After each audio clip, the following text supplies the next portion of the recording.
What if the kettlebell exercises everyone skips are actually the ones your body needs most? 4 movements that build the shoulder stability, core control, and single side strength that traditional swings completely miss. But ignoring the one that forces each side to work independently means imbalances will keep getting worse until something gives out.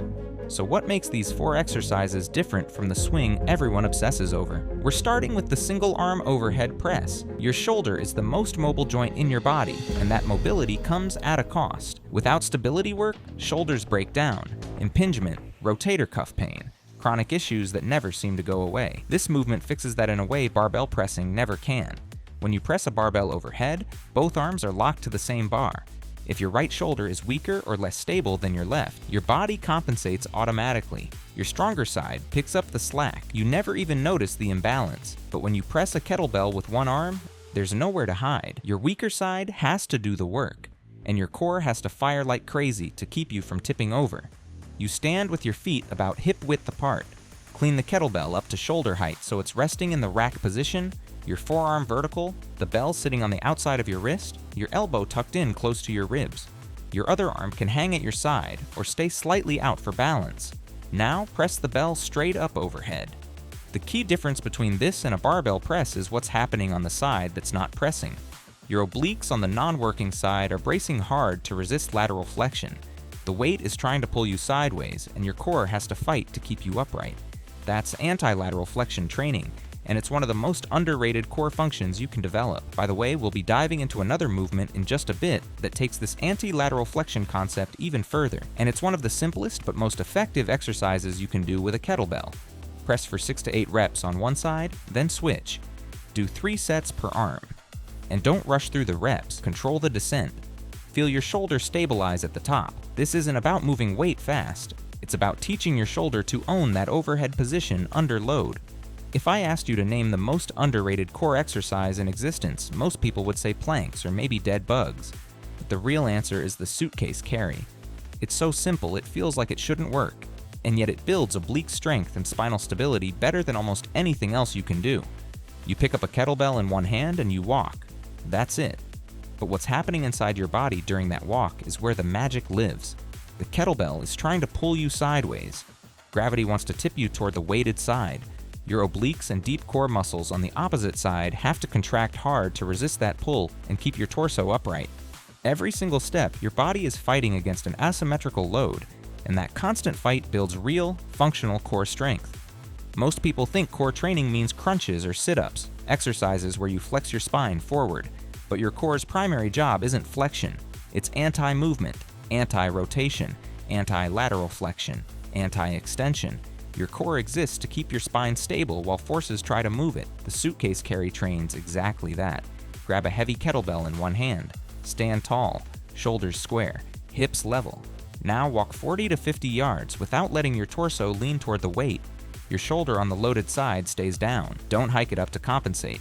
Your opposite arm can swing naturally or stay at your side. The moment you feel yourself tipping sideways, your form is breaking. Reset. The whole point is maintaining perfect posture under an uneven load. That's what builds the stability that translates to real life.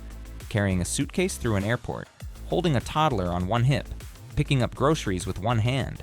Your body deals with asymmetrical loads constantly, and the suitcase carry trains you to handle them without your spine paying the price. Do 3 sets per side, walk 40 to 50 yards, put the bell down, switch hands, and repeat, and use a weight that actually challenges you. If you can carry it without any core engagement, go heavier.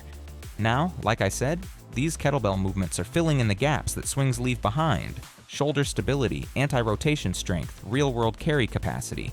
But here's what most people don't realize. You can have all the strength in the world, but if your body isn't built to handle load without breaking down, that strength won't last. The people who train smart for decades understand that resilience is just as important as raw strength.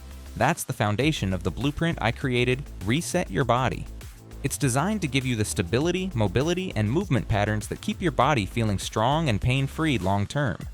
It's the complete guide to getting your body moving and feeling the way you want it to. Check the link in the description or scan the QR code on screen if you're serious about staying in shape for the long haul. The Romanian deadlift is one of the best exercises you can do for your hamstrings, glutes, and lower back, and most people only do it with a barbell or dumbbells.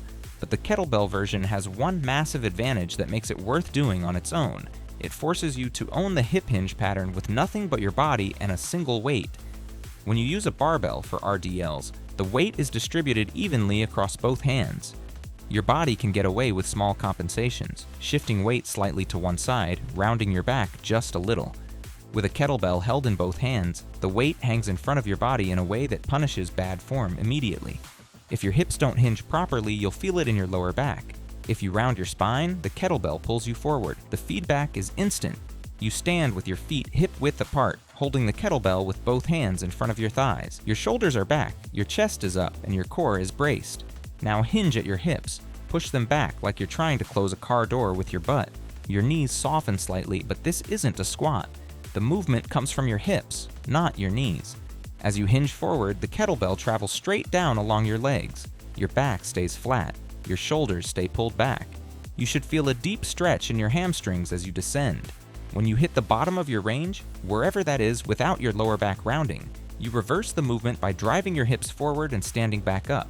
The kettlebell RDL teaches you to load your posterior chain properly. Your hamstrings and glutes do the work, your lower back stays neutral and supported. And because the weight is in front of your body, your core has to engage to keep you balanced. Do 8 to 10 reps for 3 sets. Use a weight that's challenging but doesn't break your form, and pay attention to where you feel this. It should be in the back of your legs and your glutes. If you feel it primarily in your lower back, your hips aren't hinging. Reset and try again. This movement builds the same posterior chain strength as the kettlebell swing, but in a completely different way. The swing is ballistic and explosive. The RDL is slow and controlled. Both have value. The swing teaches your body to generate power through the hips. The RDL teaches your body to control load through the hips. Together, they give you a complete posterior chain.